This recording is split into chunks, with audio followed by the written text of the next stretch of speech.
दहशतवाद्यांना मदत करणाऱ्या आरोपीचा मृत्यू. चौकशी दरम्यान पलायन करताना विश्वा नदीमध्ये उडी मारली. पहलगाम हल्ल्यामध्ये दहशतवाद्यांना मदत केल्याचा संशय.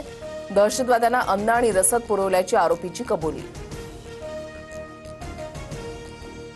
एलओसीवर सलग 11व्या दिवशी पाकिस्तानकडून शस्त्रसंधीचं उल्लंघन. कुपवाडा, बारामुल्ला, पूंछ, राजौरी भागामध्ये गोळीबार. भारतीय लष्कराच्या जवानांकडूनही गोळीबाराला चोख प्रत्युत्तर.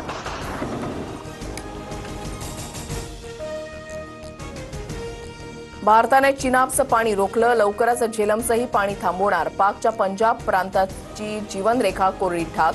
शेतीवर परिणाम होणार.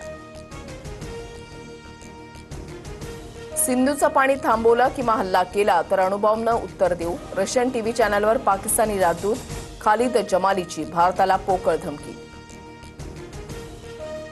ऑपरेशन ब्ल्यू स्टार काँग्रेसची चूक होती. 80च्या दशकामधील पक्षाच्या चुकांची जबाबदारी घ्यायला तयार.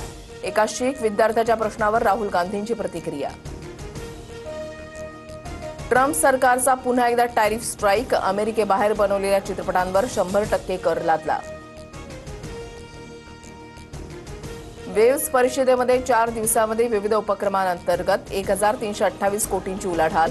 वेव्समध्ये 77 देशांचा सहभाग. पुण्यात म्हाडाच्या सदनिका विक्रीला प्रथम येणाऱ्यास प्राधान्य. कोणत्याही मध्यस्थीशिवाय वितरण.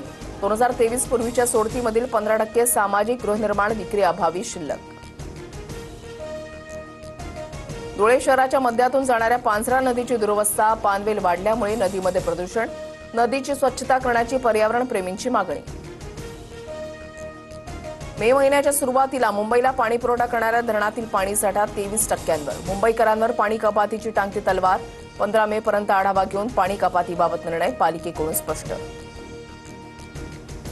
राज्यावर गारपिटीचं संकट. पुढील 5 दिवस राज्यामध्ये उन्हाळी पावसाचा जोर राहणार. बुधवार आणि गुरुवारी मध्य महाराष्ट्र, मराठवाडा आणि विदर्भाला इशारा.